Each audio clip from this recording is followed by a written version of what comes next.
Okay, once again on matrix calculus, last year we studied and that's why I'm doing it again. And matrix calculus is basically a specialized notation for doing multivariable calculus. So when you have a lot of variables, so it's always better to do it in matrix form. First, let us discuss about the notations. If I will use a capital letter, it means it is a matrix. So there will be difference between this A, this dark A and light A. This is a matrix, this is a vector, and this is an element. So this is the basic difference. And another thing, normally I am going to use matrix M into N. It means number of rows and columns. The problem with the what I was studying it is reversed. They are using N into M. So maybe some misprinting when I was writing from the Wikipedia and something. So there was a little bit confusion between M into N and N into M. But most of the time I'm using M into N, P into Q. So these are the number of rows and these are the number of columns. Okay. Suppose X is a curve or it's not a matrix and it is a vector, say x1, x2, x3, and I have to find out the slope on this curve. Where curve is say 3-dimensional is x1, x2, x3. If it is m-dimensional, it will go up to xm. So how I will find out the slope? Slope will be respect to another axis, say t. So what I have to do, I have to use dx1 over dt, dx2 over dt, dx3 over dt, and dxn over dt. So this is a first step in which x is a vector, and we are taking the derivative with respect to one variable. So this is a single parameter, it's not a multi-parameter. Suppose there is another thing x, in which x is a scalar, and we have to find out its gradient. Gradient means where the variables are, like x, y, z, a, b, c, d, e, f, g, h. I have to find out the derivative of x with respect to multivariables. Then what I will do, or suppose not x, say f is a function, scalar value, and I have to find out its gradient. Gradient, we have to find out which, the derivative with respect to x1, x2, x3 up to xn. So what I will do, it will be partial derivative, it's not the full derivative. x1,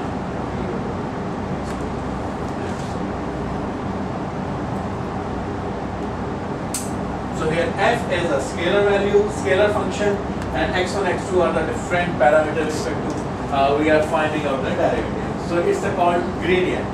And the third one is differentiation of a function, where I have written it's from Rn to Rm is the scope. It means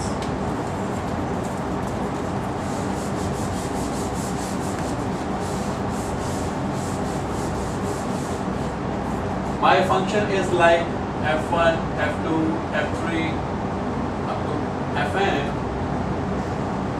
and the variable is up to x. So I have to differentiate all the functions, means all the direction in respect to these things.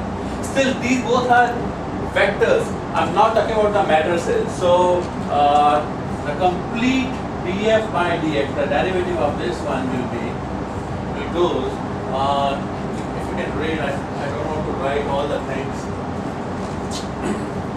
del f1 over del x1. So this goes like this. So gradient in a row, and the rest part goes like this.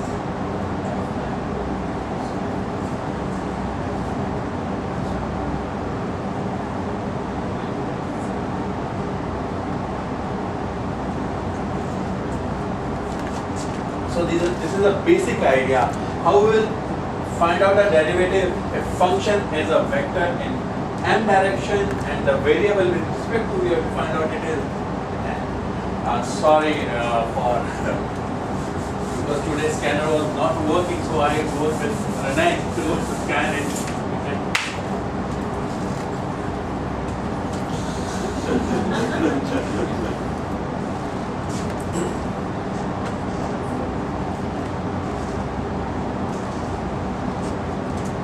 If F is a matrix like this, F11, F12, F13 up to F1n, F21, F2n.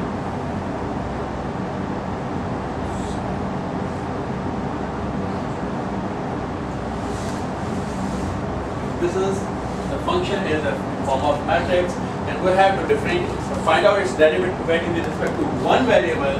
Eventually, it will be d by dt.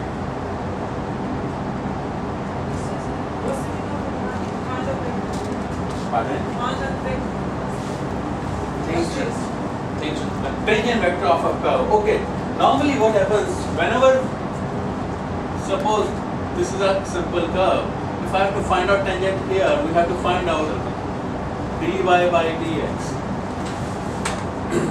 So, in saying that finding out, it's a general meaning. Means find out derivative means finding out tangent. Yeah, slope. Because slope is again the derivative. So, in place of writing derivative, I got it from Wikipedia. Did that.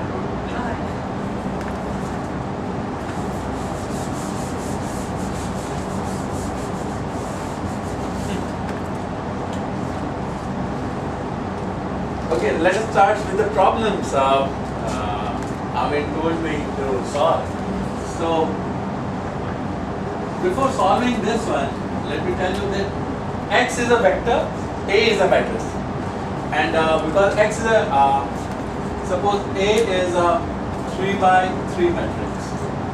So, X should be 3 by 1. Otherwise, there is no comfortability here. Okay, so let us say A is A11, 12, 13, Q1, Q2, 3, 3, 1, 3, 2, X is X1, X2, X3. Now, when we have to find out the derivative, what we'll do, we will multiply, and I have put the multiplication over there. We will get 3 by 1 matrix. A11 x1 plus A12 x2 plus A13 x3. Okay.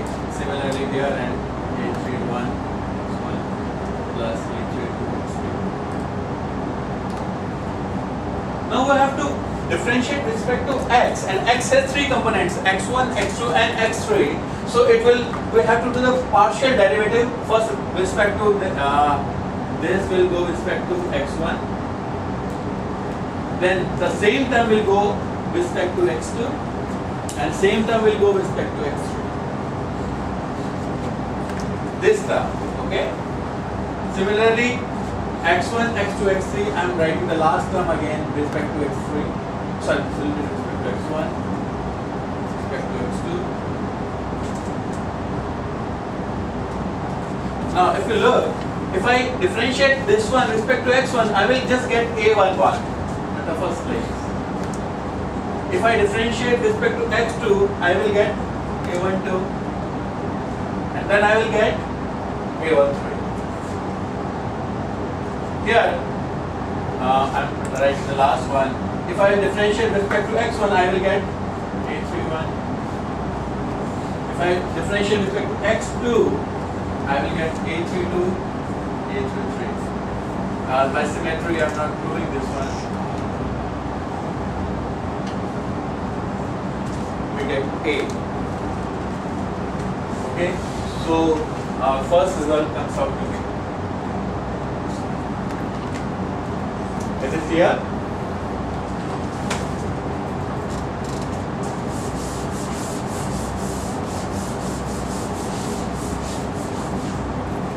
Right now, if I try to find out XA, it's not feasible because this is 3 by 3, this is 3 by 1. So you can't multiply this one. So XA is not feasible in this case. So what I can do, I can find out XA.